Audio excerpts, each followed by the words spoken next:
Bez Hashem. 22nd of August, Rabbi Levitt, Gemora.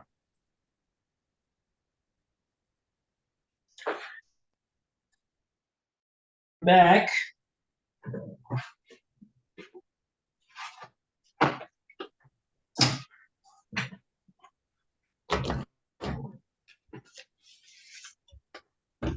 All right.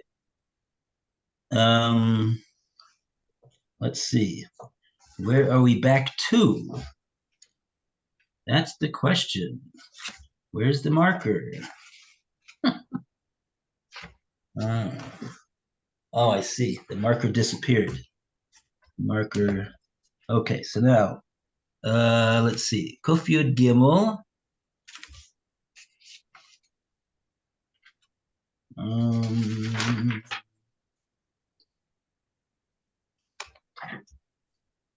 Oh yeah, right. We're in this din of okay, so we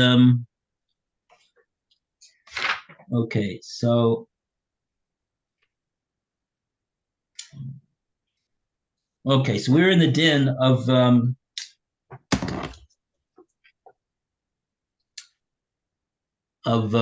Ashi. Rav Ashi we did yesterday the din of Rav Ashi. Rav Ashi said with a muchas kanani.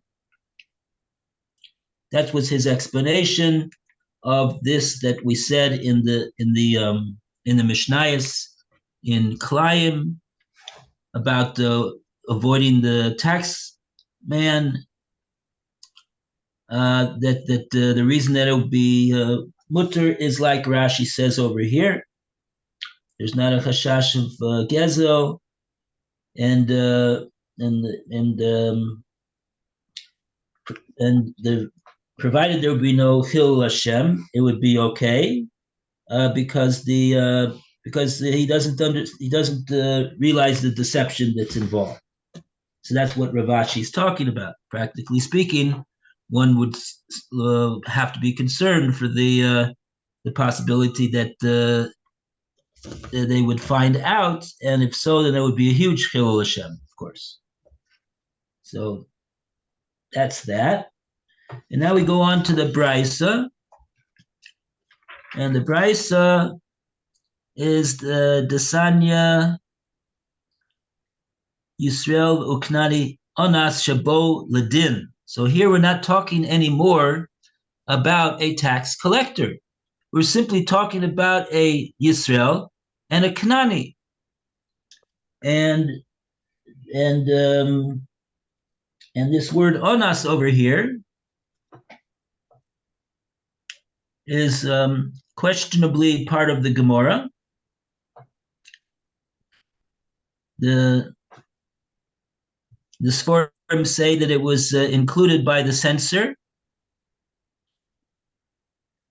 But really the intention of the Brisa is to say that just like we just got through saying, really, that's what would be coming out, like Rav Ashi was saying, that in any case, the gezel, there would be no issue of the gezel. So the censor took that out to put in the word onas to justify the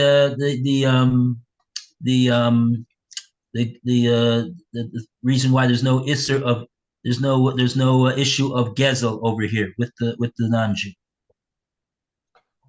Okay.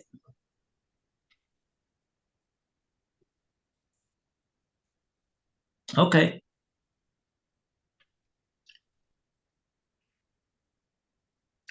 Okay, and that is the opinion of Rabbi Yishmael that he could if the court cannot they can't there's no way to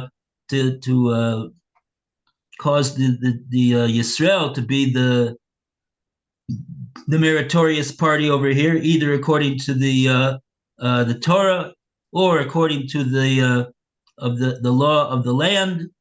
So then they're bowing alav ba'akifin to find to do some type of a thing to in order to make the Yisrael meritorious. Those are the words of Rebbe Yishmael, but Rebbe Kiva says no.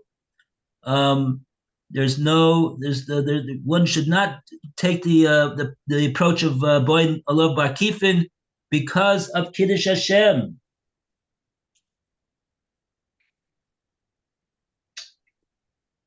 Okay.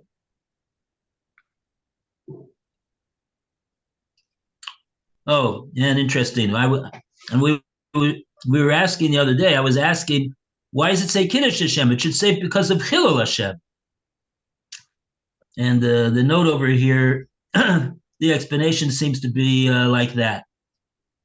What we really mean by Kiddush Hashem, it's sort of like a euphemism, I guess, for what we really are talking about, which is Chilul Hashem. Because if the Kanani is going to realize and find out that he was tricked or deceived, or something not kosher went on in the Jewish courts, that will be a Chilul Hashem.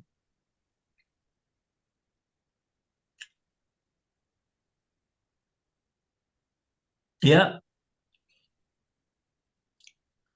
But nevertheless, it would seem, even according to Rabbi Akiva, that the point is of doing so would be Chilul Hashem, but not because of Gezel. Okay. And now we go further on. Now we go to the next part over here, which is in the bottom of 113a, where we say, Rabbi Akiva, Taima de Ika Kiddush Hashem. Oh, this is exactly what the Gemora is going to bring up now. Now, this is found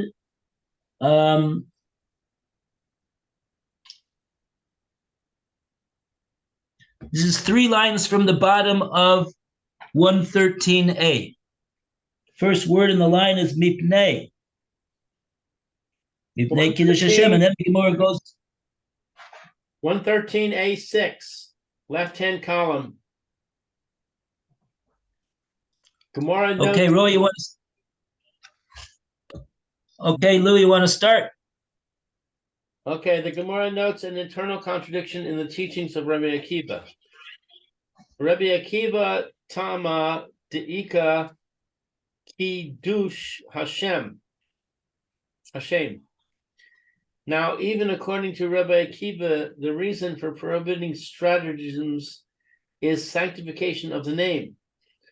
Ha Leika Kiddush Hashem Ba'in. But if there would be no issue of sanctification of the name, we would approach him with stratagems. V'gezel Kenani mi share. But is robbing a Canaanite permitted? In Rabbi Akiva's opinion? V'ha Tanya. It was taught in the Brisa. Amar Rabbi Shimon. Rabbi Shimon said, Devar zeh dirash Rabbi Akiva kesheba mizfirin.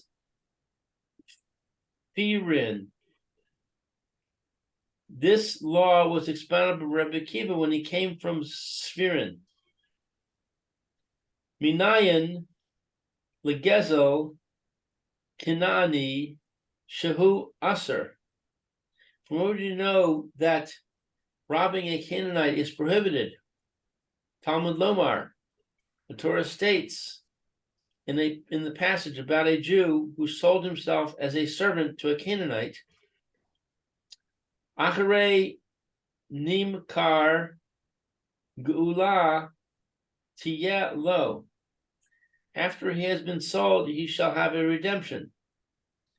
One of his brothers shall redeem him, etc. That is, the servant's relatives or the court shall purchase his freedom from the Canaanite. Hooray for 113a. Yay!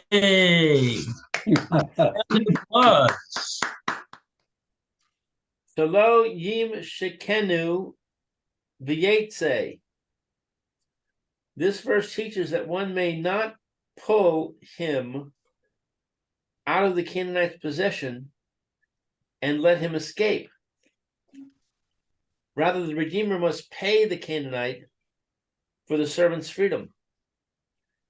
Yachol yiglom alav.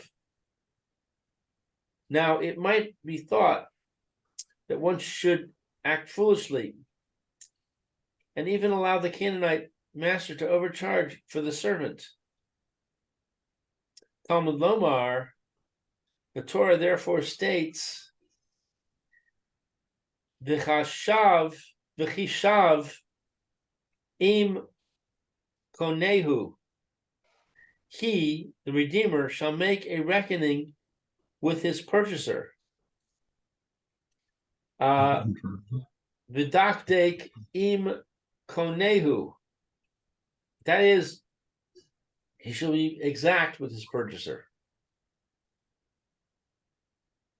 So in other words, Rabbi Akiva says clearly that person has to pay the Canaanite, can't cheat him. Yeah.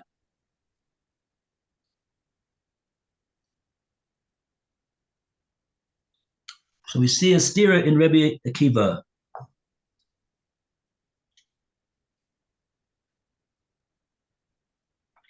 Not only when there's a chashash that they'll find out, and there'll be a Hillel Hashem, or that you'll make a Kiddush Hashem by not engaging in such type of activity. But it's regardless of those things. There's no choice. There's no option. It's usher. Period.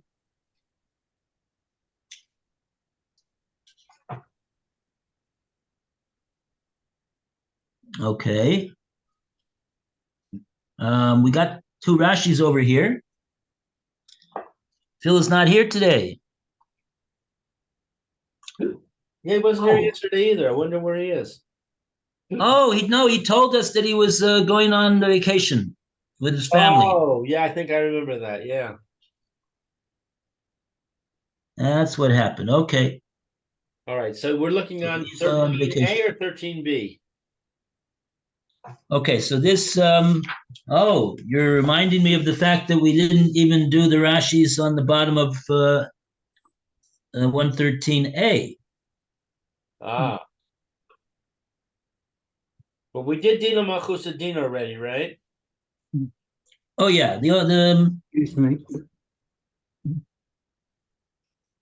Let's start with, you want to start from Muchas Shehu Kanani Onas. This is the din of Reb Ashi that we were saying, that we said yesterday. But I don't think we actually ever read this. I mean, we did read it once or maybe twice, but okay, let's read it again. Okay. So this is the situation where the Canaanite is a robber. Here, and we're talking here. We're not talking about the case of the Brisa. That's what I was pointing out yesterday. Here we're talking about the Kanani is a muchas. He's a tax collector. But Rashi's onas is a robber. So again, this word that he is a robber, the Gemora didn't say it. The Gemora just said that he's a. If you look in the statement of Rav Ashi, he just says b'muchas Kanani. This who are we talking about? That you can wear shatnez and avoid him is because he's a Kanani. He's a muchas who's a Kanani, as opposed to being a muchas Yisrael. Okay, so but Rashi says he's a muchas who is a Kanani anas. Yeah, so I have a note over here about this. that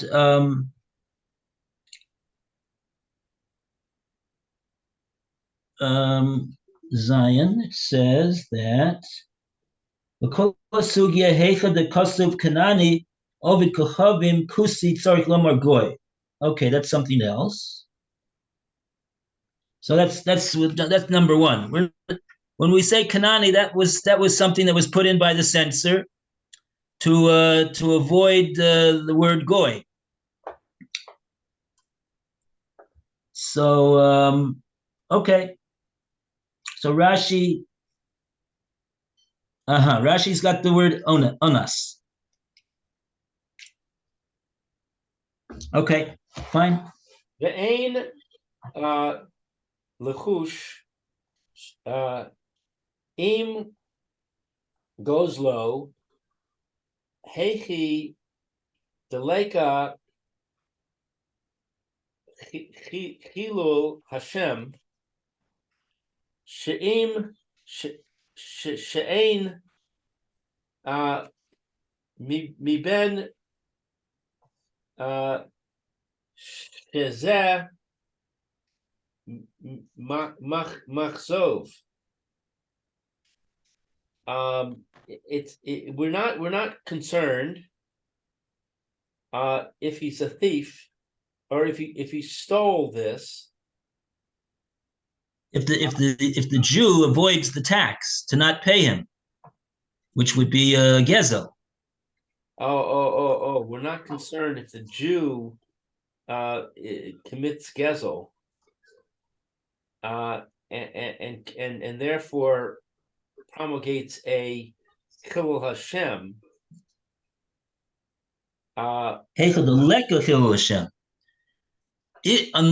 Unless there would be a chilul Hashem as a result. Oh, unless.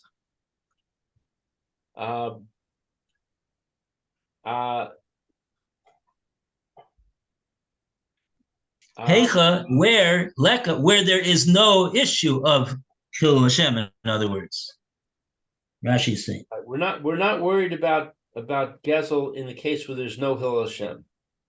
Right. She'ein mi ben shezeh michzav. I don't know shezeh michzav. Yeah, Rashi's just explaining what would be a case where there would be no issue of chilul Hashem, is where the goy doesn't mevin, he doesn't understand, he doesn't realize shezeh mechazev. He doesn't realize that the Jew is wearing the shatnez in order to avoid paying the taxes on the clothing.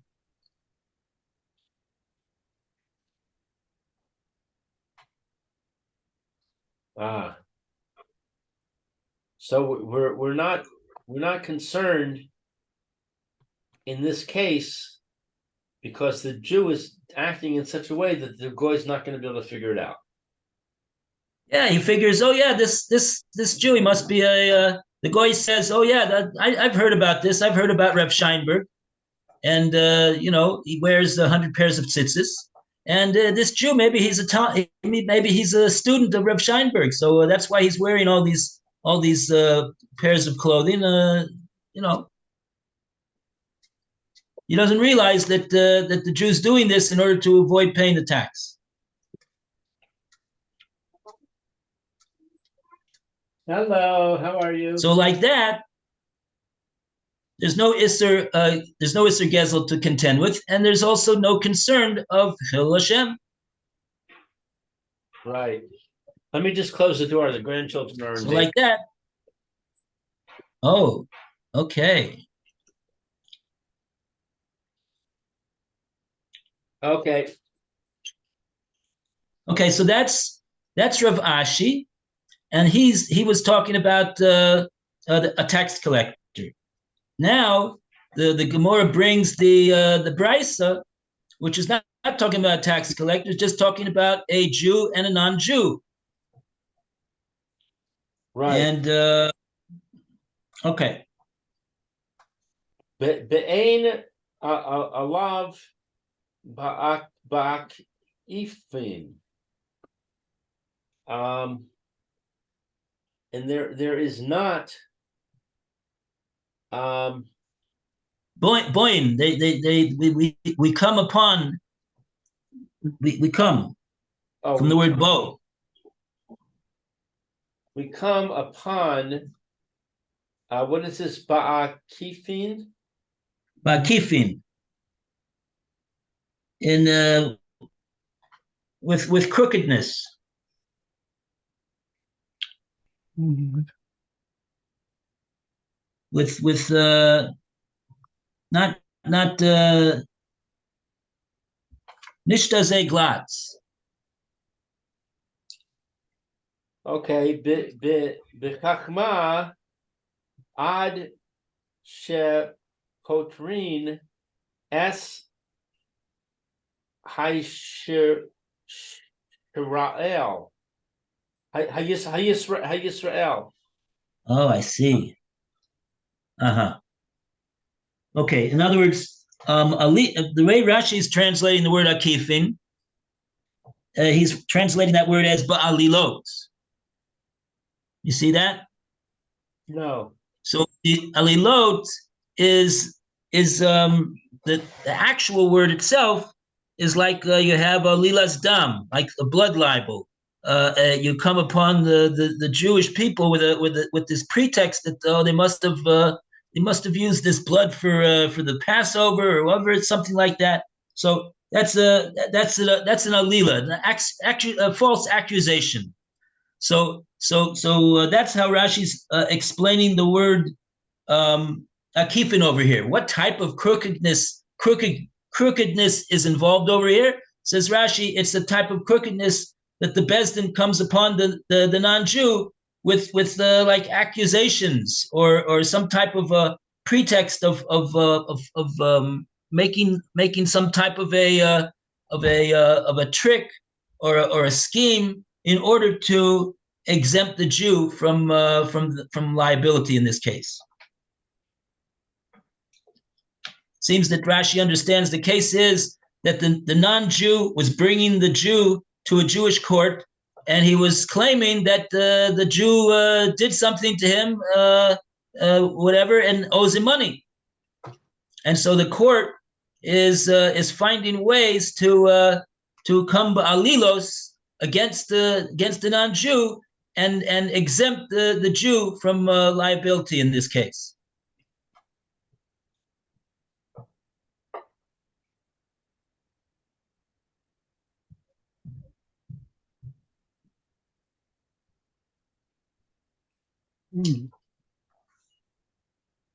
Weiter? Okay. Yeah. Acharei nimkor. After the sale? Right. Ba'adas, ba'avad, avrei ha-nimkor v'nichri b'shuk mishtoye. I don't know. I'm kind of lost in these words.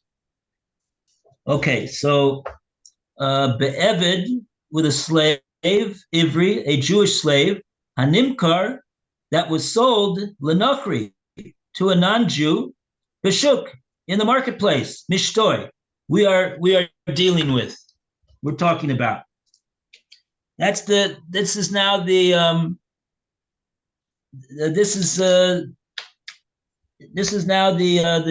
other source that we see from Rebbe Kiva, that Rebbe Kiva holds that the gezel of the goy is asur, because you see that when we're talking about a case of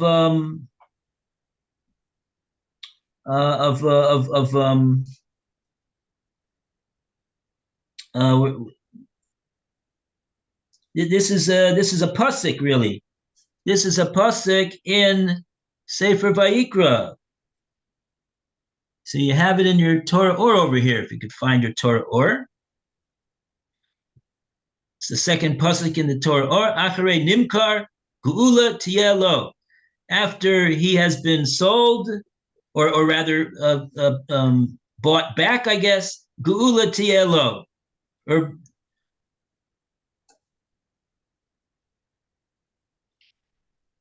he will be redeemed. So here Rashi just tells us what's this pasuk in Vayikra talking about? It's talking about a case of a Jew that sold himself to a non-Jew.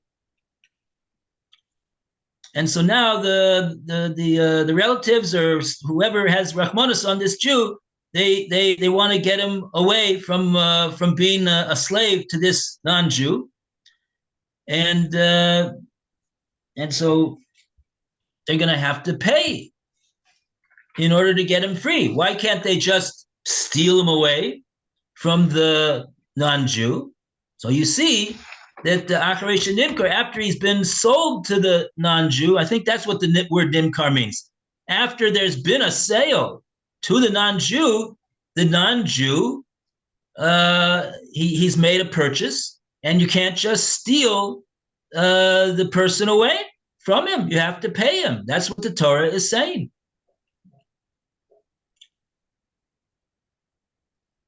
The transaction is a valid transaction, and the goy has made a purchase, and you can't steal it away from him. And so therefore we see that stealing something from a non-Jew, says Rabbi Akiva, is forbidden.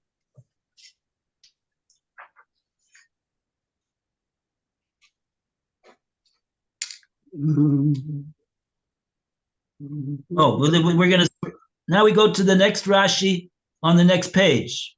Kuf Yud Gimel Amid Beis, top of the page, Rashi, Shelo Yimshechenu v'yetzei. Shelo Yimshechenu v'yetzei. He goes out.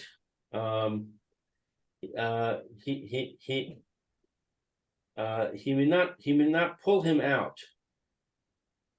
Right. Klomar Shelo Yotzi Uhu Beis Din Miyad Ha Kuti Ella B'Geula. That is to say that we don't take him out, or Beis Din doesn't take him out from the hand of the Kuti, the Kuthite. Yeah, he's I don't know what he is. That we've used already 3 words for this guy. First he's a Kanani, then he's a Kusi, then he's a this. You see, the censor was going wild over here. Ella big geula, unless we redeem him. Right, without redemption, which means redemption means payment of money. Right.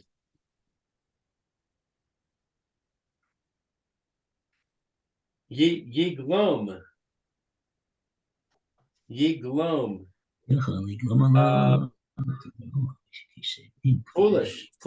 Foolishly.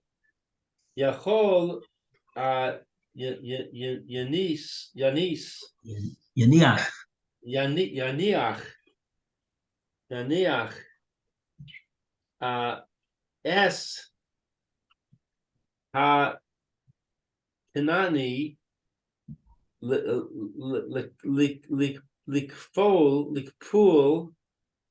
ule hosif ule tabu ma shalo natan. Yeah. So Yachol, you're able to Yaniach is to rest. Yaniach yeah. I mean, in this sense, the resting is to resting from contending with him over his overcharging the Jew over here to get his brother back. Right. So you can relax with the Kanani. Uh, Yochel over here doesn't mean that you could. It means I might have thought to say that I would need to do that. It's the Aramaic understanding of the word yochel over here, like the Gemora uses. Yochel, I might think to say like this: Talmud Lomar comes the pasuk to teach me otherwise.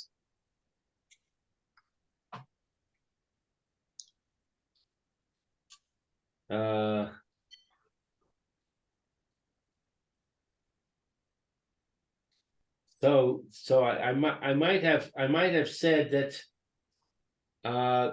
one should rest with the Nachri, with the non-Jew.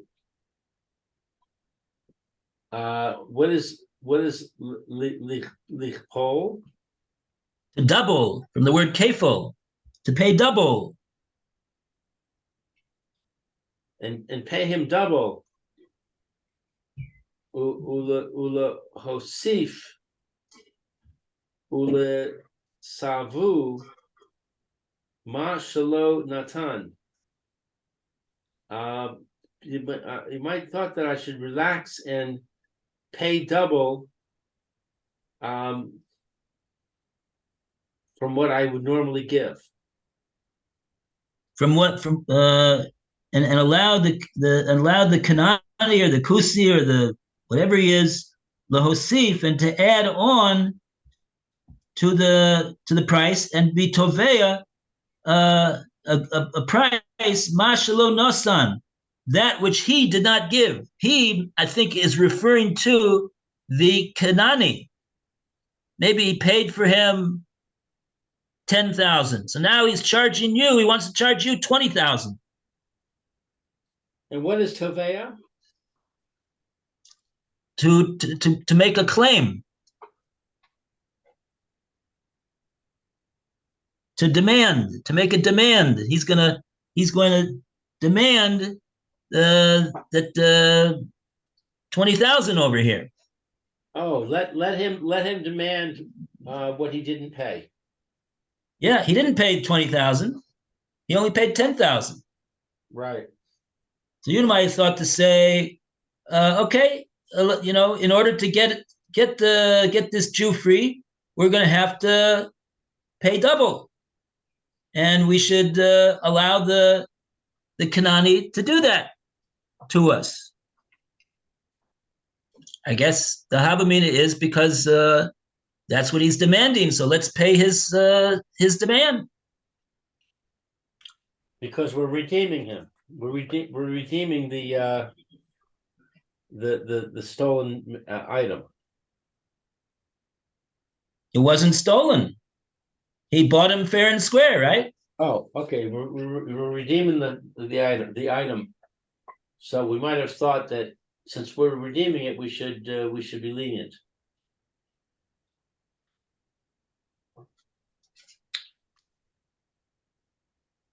Yeah.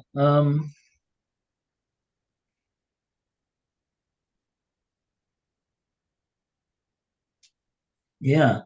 So this word that the Gemara uses, yiglom, it seems to be that Rashi is explaining that as lichfol, to double.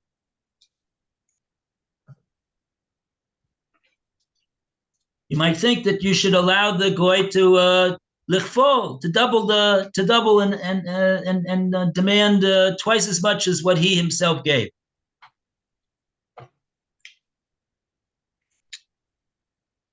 And not content with him on the matter. The main thing is to get the Jew out of there.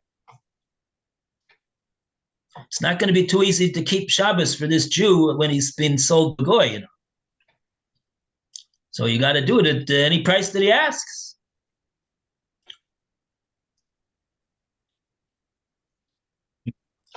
So on that, the Gemara said, Talmud Lomar comes to pasuk to tell you, v'chishev im kaneyu.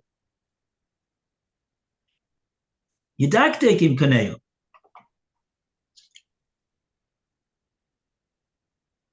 There's no Rashi over here. So on that, the Gemara is bringing the rest of the pasuk over here. This is part of the pasuk. Well, not part of the pasuk that we have over here, but it is, it is a pasuk. Hishevim kaneo. I guess it's further on in the parsha over there. Hishevim kaneo. You make an exacting calculation with the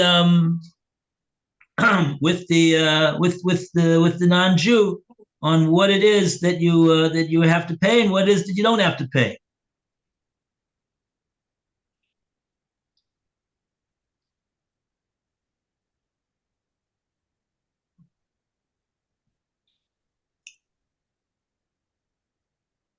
Yeah, I think you're going to need an actuary.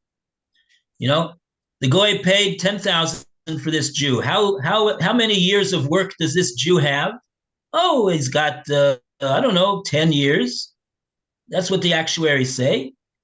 Okay, after that he's gonna go into retirement. Then you're gonna have to feed him. No, I'm not gonna feed him. Let him starve to death. What do I care about this Jew? No, that's gonna go into the price. It's only going to be make the price lower because that means that you gotta support him in his retirement. Well, what are you gonna do? You gotta just let him go on the street? I don't know. Anyway, certainly one Jew to another, he wouldn't be able to do anything other than that. But in any case, in this case, you get the idea. So in other words, so how long did he actually work for you? Oh, he worked for me 1 year. Oh, well, so therefore you got 1,000 already of your 10,000. So according to that, all I should have to pay you is 9,000, and that would be the value of the redemption. Now, what if the non-Jew says, "Listen, buddy, it's 20,000 or it's no deal"? What are you going to do then?